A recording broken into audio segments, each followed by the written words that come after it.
Ryan had always thought that interstellar diplomacy would be boring. At least, that was what he told himself as he shuffled through the sprawling lobby of the Galactic Confluence Hall, a building that seemed to pulse with the heartbeat of the cosmos itself. Glass floors rippled underfoot like liquid mercury, and walls shimmered with floating symbols that rearranged themselves every few seconds, displaying greetings in languages he didn't recognize, and some he did, although he doubted anyone on Earth had ever heard them spoken aloud. He glanced at the program in his hand and cursed the tiny font that insisted he was seated at table 42B with a sigh. He noticed that every other table was already full of alien dignitaries. Most of them were staring at him, not in hostility exactly, but in that way you stare at someone who has just walked into a room wearing mismatched socks and socks that glow neon green. He swallowed nervously. It didn't help that his table, supposedly assigned to him by the Confluence AI, was floating slightly above the ground, held aloft by some anti-gravity mechanism that made the entire thing sway like a small boat. Ryan had always been afraid of boats. Now he was afraid of a boat in midair, carrying important aliens whose eyes glimmered in shades of blue, purple, and a green that looked suspiciously like a particularly judgmental cucumber. He stepped forward and tried to look casual, pretending that he wasn't about to trip over a table leg that didn't exist in any normal sense of physics. And then he saw her. She was sitting in the far corner of table 42B, although it quickly became apparent that he had been led astray. He was supposed to be at table 41C, one over. Of course the AI had glitched. It had happened before, right? Maybe. He didn't care. He only cared about the long ears. Her ears were elegant, slightly curved, and sensitive-looking, twitching faintly as she spoke with someone whose face had approximately 17 mouths.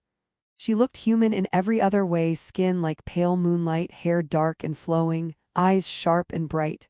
But there was something undeniably alien about her, something in the way her ears flicked back when she laughed. Ryan felt his face heat up, which was impressive, because the entire room was illuminated with 3 suns' worth of ambient lighting. He cleared his throat and tried to step forward. "Hi," he said, because that was apparently all he could summon. He sounded like a malfunctioning synth. You have a pretty face." Her head tilted, ears swiveling with amusement. "Pretty face," she said, her voice like wind chimes being tickled by electricity. "Is that what humans say when they mean flirt?" She grinned, and her teeth, sharp but not threatening, glimmered under the hovering chandelier of light. "I have even prettier parts, would you like to see them?" Ryan choked on air that didn't exist in the way he expected. A piece of floating bread orbited past his face, and he grabbed it instinctively, but it vanished before he could take a bite. He tried to recover. Maybe later?" he asked, which sounded pitiful even to him. She laughed, a sound like liquid silver spilling into a canyon, and Ryan realized that yes, she definitely enjoyed the chaos she caused. "Later." She repeated, mock offense in the way she arched an eyebrow, her ears flicked sharply to the sides. "You humans are so cautious. Come on, you just got here and already you're terrified of a little fun." Ryan realized she was right. He was terrified, but he also couldn't look away. The other aliens at the table had begun whispering among themselves, some in clicks and chirps, others in full sentences that seemed to overlap. One particularly enormous guest was feeding its young through a series of tiny, floating tubes, all while maintaining eye contact with Ryan in what could only be described as a telepathic glare. He waved awkwardly, unsure whether it was greeting or a threat. "I'm Ryan," he said, hoping that introducing himself would somehow anchor him to sanity. "And you are?" "Leora," she said, sliding forward just enough that the subtle glow of her skin reflected off the hovering utensils in an almost hypnotic way. She leaned in closer just enough that her long ears brushed against the edge of the table. "And now you're mine for the next few hours, unless you prove boring, of course." Ryan tried to process this. He had faced down angry mobs, malfunctioning robots, and even a bear once, but he had never felt quite as unprepared as he did right now. Prove boring?" he asked, attempting a laugh that probably sounded like a dying modem. "Yes," she said.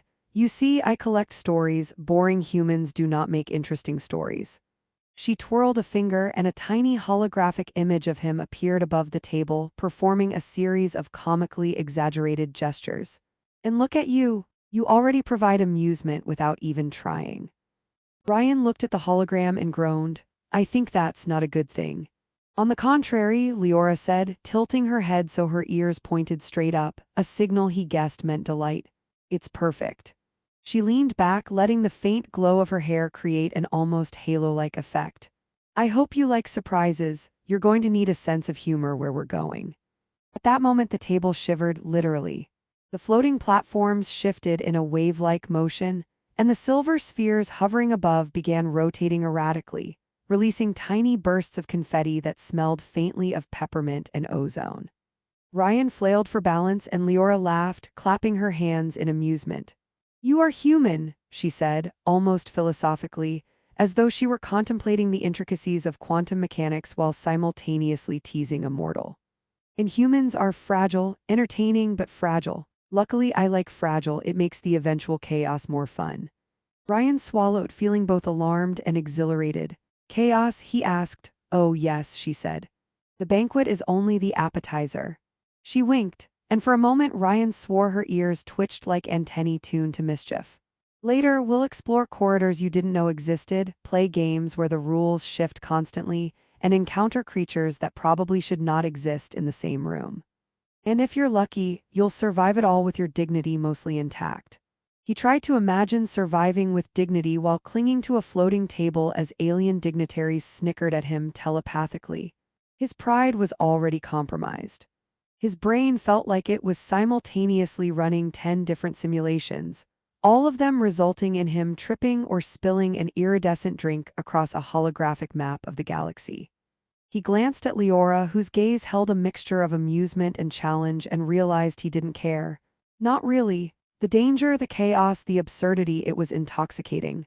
He began, then stopped. Words failed him. Leora's presence seemed to warp everything, and he was suddenly aware of the ridiculousness of human social conventions.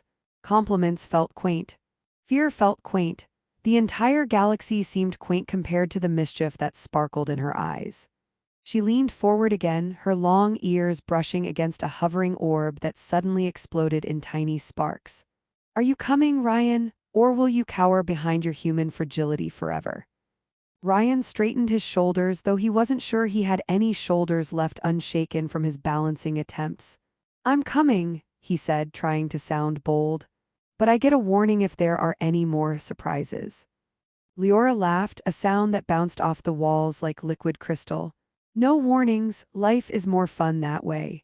She extended a hand toward him, inviting, teasing, daring him to step fully into her chaotic world. Ryan took it, and as their hands met, the first ripple of the banquet's strange energy surged through him, and then the table wobbled again. Ryan nearly fell, and Leora laughed even harder. He realized, somewhere deep in the back of his mind, that he had entered a story he couldn't possibly predict, and that the first chapter was already proving far more dangerous and far more hilarious than anything he had ever imagined. Ryan followed Leora as she glided effortlessly across the floor of the Confluence Hall, her long ears flicking like twin antennas tuned to mischief. He stumbled more than once, catching himself on floating railings that weren't really there and narrowly avoiding a trio of hovering dessert spheres that had a mind of their own. Careful, he muttered, though he wasn't sure who he was warning, the spheres himself or the mysterious galaxy itself. Leora turned her head, her smile as sharp and playful as a starbeam slicing through darkness. Careful. She repeated, her voice musical with laughter. Ryan, danger is part of the charm. If you survive the first hour, I'll consider it a success. She twirled on the spot, her hair catching the ambient light and scattering it in tiny prism bursts across the walls, as if the hall itself had decided to join her in laughter. Ryan blinked at the prismatic chaos and felt a bit dizzy. I'm not sure I survived this hall, he said, attempting humor which came out more like a wheeze. Do you give certificates for bravery? Certificates are boring, Leora said. We prefer holographic scars and stories that will make your friends on Earth question your sanity, or worse, make them jealous. She waggled her fingers and the space around them shimmered as though reality had become liquid. And besides, she added, your friends on Earth probably couldn't even handle a floating dessert that's also a predator. Before Ryan could process this, One of the dessert spheres lunged at him, bouncing lightly off his chest before wobbling in place like it had just completed a particularly daring pirouette. He fell back, arms flailing, and Leora's laughter rang through the hall, each note twisting gravity slightly so he landed in a less than graceful crouch. "I was not ready for that," he shouted, brushing imaginary crumbs off his suit. "Ready?" Leora said, extending her hand again. "You'll never be ready, that's the point." Her long ears quivered, catching the motion of the light and creating a halo effect that made Ryan feel like he was staring into a supernova with a very sarcastic grin. He took her hand reluctantly, and immediately the floor beneath them shifted, tilting and spinning as if the hall itself had decided to play a prank. Ryan yelped, sliding sideways, but Leora's grip held firm. "Do you always drag humans through acrobatic hells on first dates?" he asked, his voice somewhere between accusation and awe. "First dates?" she said, arching an eyebrow. "I thought we agreed this is the part where I test your adaptability, humor, and willingness to embrace chaos. If that coincidentally feels like a date, I suppose that's a hazard of being spectacular." She winked, and her ears flicked sharply as a tiny burst of glittering energy shot from the floor into the ceiling, narrowly missing Ryan's head. He groaned and scrambled upright, noticing that now the hall had begun to rearrange itself.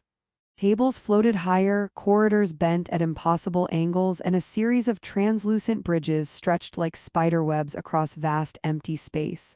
"Okay," he admitted, "I am officially terrified." "Terrified and entertained," Leora said. "Perfect, that's the balance I like." She gestured to a corridor that twisted upward in impossible loops. "Follow me, you need to see the next part of the hall." Ryan followed, trying not to think about gravity or lack thereof. They passed beings that seemed to be made entirely of liquid metal, creatures that hummed in harmony while juggling objects he wasn't sure were alive, and small robots that zipped past, delivering cryptic messages in alien scripts. Each encounter drew more laughter from Leora, who seemed to feed on the chaos like a star-consuming comet. "You humans are funny," she said, landing lightly on a rotating platform that sent Ryan spinning as he jumped to catch up. "So easily flustered, you think gravity is constant, that etiquette is necessary, that humor is optional, and yet here you are, surviving better than I expected." Ryan panted, "I think I'm surviving barely." "Barely is the first step to legendary," she said, grinning. "And I plan to make a legend out of you, or at least a story that will haunt your grandchildren." She paused, tilting her head so that her long ears caught a stray beam of light and shimmered like liquid crystal. "Now try not to embarrass yourself in front of the next challenge." The next challenge turned out to be a series of anti-gravity platforms suspended over what appeared to be a bottomless void. Holographic arrows floated in midair, guiding them along a path that Ryan was fairly certain had been designed by someone with a sense of humor that bordered on sadism. Leora bounced across them effortlessly, ears twitching with amusement, while Ryan slipped, grabbed at invisible rails, and occasionally floated upward, arms flailing, screaming at the occasional floating dessert sphere. "You're supposed to enjoy this," Leora called back, laughter echoing through the void. "This is the fun part." Ryan attempted to enjoy it really, but the combination of spatial disorientation and existential terror made him question all of his life choices up to this point. "Fun," he shouted, swinging his legs to catch a platform and nearly ending up in the void. "Yes," Leora said, twirling midair, perfectly balanced. "Fun is subjective. Survival is optional. Appearance of competence is mandatory." Her ears twitched again, and Ryan realized she was observing him with the same delight a cat shows when it watches a mouse navigate a laser maze. By the time they reached a wide corridor filled with levitating holographic books that whispered advice in alien tongues, Ryan's brain was melting in the best possible way. Leora finally slowed, letting him catch his breath. "See, that wasn't so bad, you even made a few interesting choices." "I'm not sure any choice I made counts as interesting," Ryan said, trying to recover some dignity. "Mostly, I think I just panicked in novel ways." "Novel panicking is an art," she said, floating down gracefully, ears quivering with delight. "You'll see, later you may thank me for it or curse me, probably both." She nudged him gently, and Ryan stumbled into a holographic book that flapped open like a wing, startling him so badly he nearly fell again. Leora's laughter followed him, echoing off the bending walls. "You humans are fascinating," she said, leaning close enough for her long ears to brush his shoulder. "You overthink everything, yet somehow you survive. And sometimes," she added with a playful smirk, "you even flirt." Ryan froze, realizing with horror and delight that she was referring to his earlier compliment. Maybe," he stammered. "But I wasn't trying to." "You were," she interrupted, smiling knowingly. "And now we'll see if your adaptability matches your charm." The corridor ahead twisted into a series of spiraling tubes filled with shifting lights, each step bending gravity and reality in unexpected ways. Ryan followed, laughter and fear mingling in equal measure, realizing that every time he thought he understood what was happening, the universe itself decided to throw him another curveball. Leora floated effortlessly beside him, ears flicking in amusement at his increasingly dramatic reactions. By the time they emerged onto a terrace overlooking a nebula-lit void, Ryan's legs were trembling, his breath ragged, but his mind was racing with exhilaration. Leora turned to him, her expression one of teasing satisfaction. "Congratulations, Ryan, you survived the first wave of chaos, and somehow you're still charming. Barely, but it counts." Ryan swallowed, trying to regain his composure. "Barely counts?" he asked. "It counts for stories," she said, reaching for his hand again. "And stories, my human friend, are everything. Come on, the next chapter waits." Ryan realized that he had entered a world where danger, humor, flirtation, and absurdity were inseparable. And as he held Leora's hand, feeling the strange hum of the galaxy beneath them, he understood one terrifying, thrilling truth. In her world, survival was only the beginning, and the adventure had just begun. Ryan had begun to accept that nothing in this galaxy obeyed the rules he'd spent his entire life learning. Gravity twisted like taffy, colors hummed in frequencies he couldn't hear but could somehow feel in his chest, and every time he thought he understood the next step, the corridor beneath him would shift, loop, or dissolve entirely. Leora moved ahead like she owned the laws of physics, her long ears flaring in delight at each new absurdity, her laughter bouncing off the walls in harmonic dissonance. Ryan had learned to follow, to trust, to stop trying to control everything, an unfamiliar but exhilarating sensation. "This way," Leora called, floating upward as if the air itself had become solid. "We have a final challenge before the evening ends. And by challenge, I mean a spectacular test of ingenuity, courage, and, of course, charm." Ryan swallowed and followed, arms occasionally flailing as the floor became less floor-like and more like a series of gently orbiting platforms suspended in a void.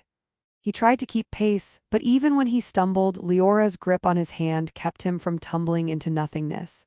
"You're improving," she said, teasing yet approving, as his heart raced with adrenaline and something warmer he couldn't quite identify. "Barely, but improving." The corridor opened onto a vast chamber, the size of a city block, illuminated by pulsating light that seemed alive. Floating crystals rotated in hypnotic patterns, casting prisms across the walls. In the center hovered a creature that looked like a cross between a jellyfish and a cathedral, its tendrils extending in every direction, humming with energy. Ryan blinked. I don't even know what that is."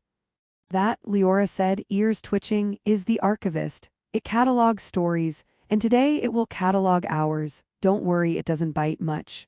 She floated closer, brushing a hand along the archivist's shimmering tendrils. Sparks danced where her fingers touched, but it does like a bit of theatrics. Ryan hesitated. "Do I perform theatrics?" "You already have," she said. "The stumbling, the panicking, the flirting, it all counts. Now let's see if you can handle improvisation." Before he could respond, the archivist projected a series of holographic scenarios around them, each more bizarre than the last. An asteroid field that doubled as a cosmic obstacle course, a swarm of tiny creatures with iridescent shells demanding riddles, and a gravity well that threatened to fling them into the void. Ryan realized he was laughing even before he had fully processed the danger. This is insane," he shouted, dodging a neon projectile that bounced off his shoulder. "And that, my human friend," Leora said, floating alongside him effortlessly, "is called living. You're doing it beautifully." She twisted midair, ears quivering like twin signals of joy.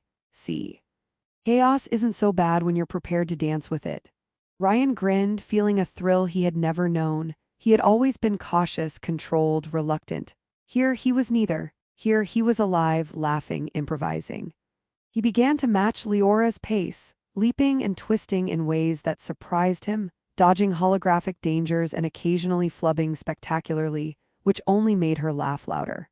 He noticed that the panicked, flustered human he had been at the banquet had evolved into someone who could adapt, who could enjoy absurdity without fear, who could flirt as skillfully as he had once tripped. Not bad, Leora said, her tone equal parts praise and mockery. For a human, you might even survive the next millennium with style. Ryan stumbled over a floating platform and ended up in an awkward tumble that sent him into the archivist's holographic interface. Sparks shot everywhere, colors spun wildly, and he expected scolding. Instead, the archivist pulsed, lights swirling in approval. Leora's laughter echoed through the chamber. See, even the archivist appreciates talent. You've earned a mark in the story catalog. Ryan looked at her, breath ragged, exhilarated. Did we just win? Win? Leora repeated, ears flicking upward. We didn't win anything, we created, we played. We survived, yes, but the victory is in the story itself, and that, Ryan, is infinitely more valuable. He felt a warmth spread through him, a mixture of pride, relief, and something softer. He had entered the Confluence Hall unsure, timid, cautious. Now he was laughing in zero gravity, improvising through impossible challenges, flirting shamelessly with an alien woman who delighted in his every stumble and feeling utterly alive. Then we're creators? He asked, still trying to catch his breath. Yes, she said, stepping closer, letting her long ears brush his shoulder in a gesture that was at once intimate and playful. Creators of chaos, of stories, of moments that will echo far longer than any formal treaty or lecture. You're human, and humans are slow, but you have potential. And courage, which is the important part. Ryan looked around. The holograms had settled into a serene pattern, the chaos giving way to a quiet, pulsating harmony. The archivist hovered silently, cataloging, approving. For the first time, Ryan realized he wasn't exhausted because of fear or danger. He was exhilarated because he had survived, adapted, and enjoyed every absurd moment. He laughed softly, feeling the sound vibrate in the weightless air. I think I like your kind of chaos, he admitted. Leora smiled, a mix of pride and mischief lighting her features. And I like your kind of human stubbornness, barely competent, occasionally clever, and delightfully unpredictable. She paused, letting the words sink in. It makes adventures interesting. Ryan realized she wasn't just teasing. In this galaxy, he had learned to let go, to embrace the unexpected, to flirt, laugh, stumble, improvise. He wasn't the same man who had walked into the Confluence Hall. He was someone lighter, freer, and more willing to engage with the universe on its terms rather than trying to impose his own. So, what now? He asked, curious despite himself. Now, Leora said, eyes glinting, now we go explore. There are corridors, games, and galaxies you haven't even imagined. But for tonight, she paused, ears twitching, we rest. Tomorrow the story continues. Ryan nodded, realizing he didn't need to overthink it. For the first time, he understood that the point wasn't to control the chaos or survive flawlessly. It was to participate, to create stories, to flirt with life and the beings who made it unpredictable. He felt lighter, braver, and somehow infinitely richer for the experience. Leora extended a hand, and Ryan took it without hesitation. Together, they floated toward the edge of the chamber, overlooking a nebula-lit void where stars glimmered like scattered jewels. Sparks of light danced between them, and for a moment, Ryan understood that the universe wasn't just vast. It was alive, playful, and entirely open to those willing to step into its rhythm. Ready for the next chapter? She asked, ears twitching. Ryan